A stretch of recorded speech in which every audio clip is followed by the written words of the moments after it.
Hey everyone, the last Shoegazer here with a movie review of 1980's Ghost Keeper. This is the 30th anniversary Code Red DVD edition. It's directed by Jim Makachuk, and it's a really, really excellent, creepy, atmospheric film, guys. I heard about this a little while ago within the horror community here on YouTube. It's kind of received mixed reviews. Some people seem to really enjoy it and have good things to say about it, and some people, it was a miss for them. For me, it was a hit for me. I really got sucked into the story. I think especially because of the way it was filmed and where it was filmed.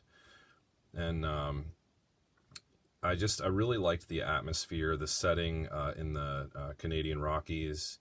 This Deer Lodge, as well as another lodge, were both actual locations. In Canada that they filmed at in the snow and got really great. Panning shots of the Rockies and the snow caps and just the wintry landscape. Just really great, very chilling. Just adds to the overall creepy feel of the story. It's pretty dark to begin with. The acting is great. I was very impressed. It's about a group of friends who are on a snowmobiling trip, up in the Canadian Rockies, and they stop in at a lodge, and similar to the warning in Friday the 13th, where they're pretty much told, like, hey, turn around now while you have the chance. That's the advice that they're given as well, pretty much to only stick to the main trails, and there's a storm coming, and you should probably lay low and find some cover. But they let their sense of adventure take them kind of off the map, off the beaten trail. And while it's starting to storm, a lot of snow's laying on the ground. It's getting worse. They decide to venture up in an unmarked path, where it's obvious that others have not been in some time. So they explore that, and they kind of stumble upon another lodge deeper into the woods, and they go exploring, and they find out sooner than later that they're not alone. And that's where things kind of get interesting and really creepy and quite deceiving. But then, there's some pretty intense things that start unfolding as they, kind of bed down for the night. And yeah, it gets pretty wild. Very creepy. Setting, like I said, this Deer Lodge, that was an actual lodge, very long hallways and corridors. It was very dark. The lighting mainly came from the oil lamps that they were using, some light from the fireplace. So it has a really warm, kind of glowing feel to it in an otherwise very dark setting, which I really enjoyed.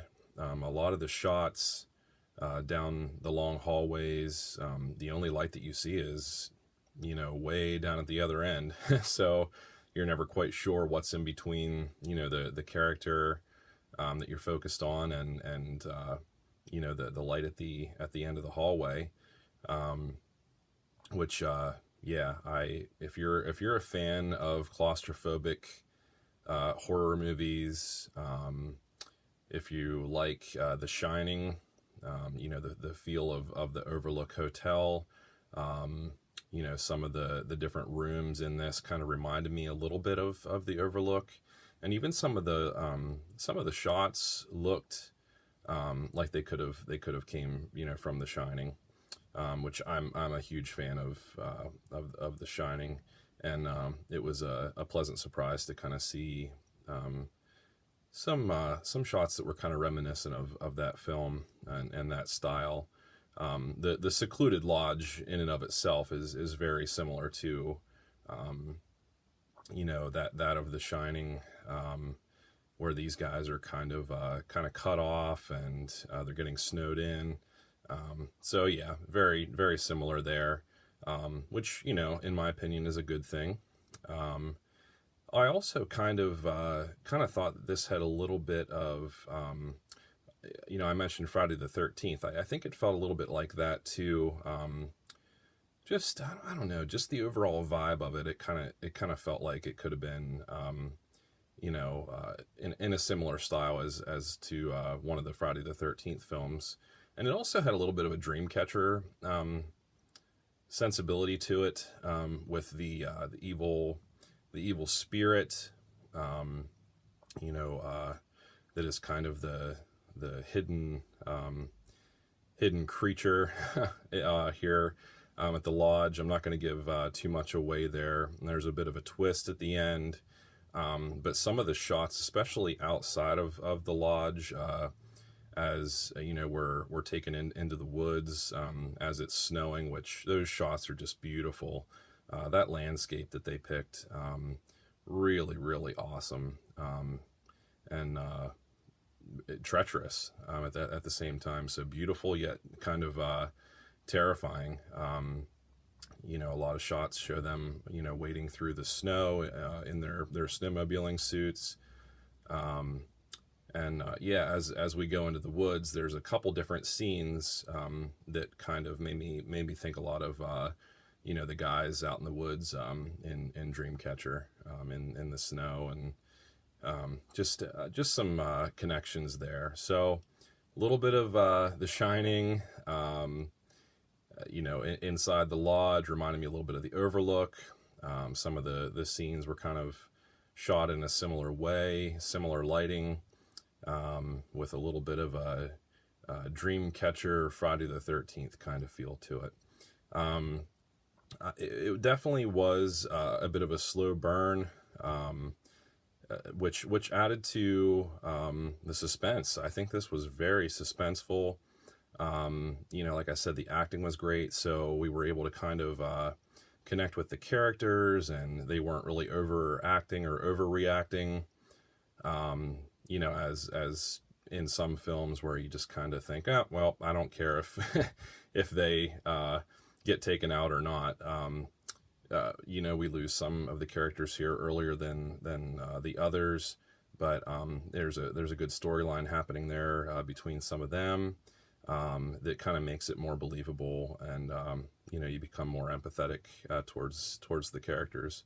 The old woman, the caretaker of the Deer Lodge here, who they kind of stumble upon in the darkness, very creepy, really scary. There's one part where she is approaching one of the female actresses, and getting very intense and just wild-eyed, and really really creepy and unsettling. Her acting is just phenomenal. Really kind of creeped me out and scared me, which not too many movies do that anymore. But it just watching her eyes, and as she's approaching, just how she's kind of cocking her head around, and the camera work there, it just, oh man, it just hit me really hard, which I loved.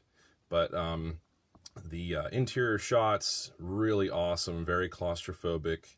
The outside shots, the on location landscape, and the Canadian Rockies, just beautiful. But it just adds to the overall dread and the seclusion with the snowstorm, and the evil spirit here, that connects to the Native American tale that we learn about in the beginning.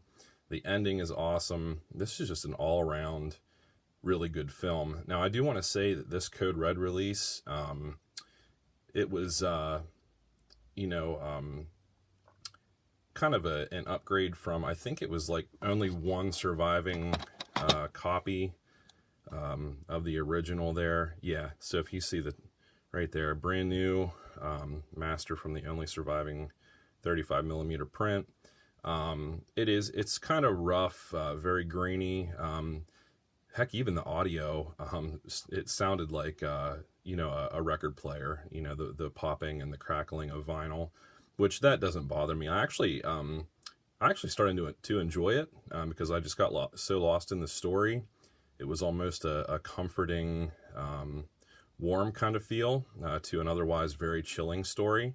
So I kind of felt that was something that kind of added to it. And the color, this is pretty true to what you actually see, minus some of the cracks and little lines and little spots that kind of pop on and off the screen. That's a given with a lot of older transfers, from the original prints. So other than that, this was awesome. But you can see, the overall synopsis there, the location right in here, the national park. It saw kind of a crappy release initially.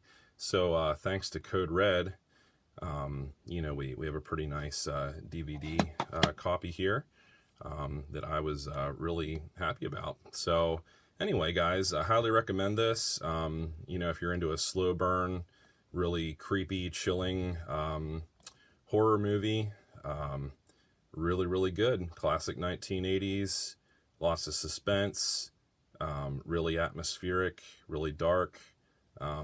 It was a fun time. So let me know in the comments if you guys have seen this, if you have it in your collection, if you've seen any other editions of this one. Yeah, I'm always interested in hearing that. But as always, thanks for watching, and check out Ghost Keeper.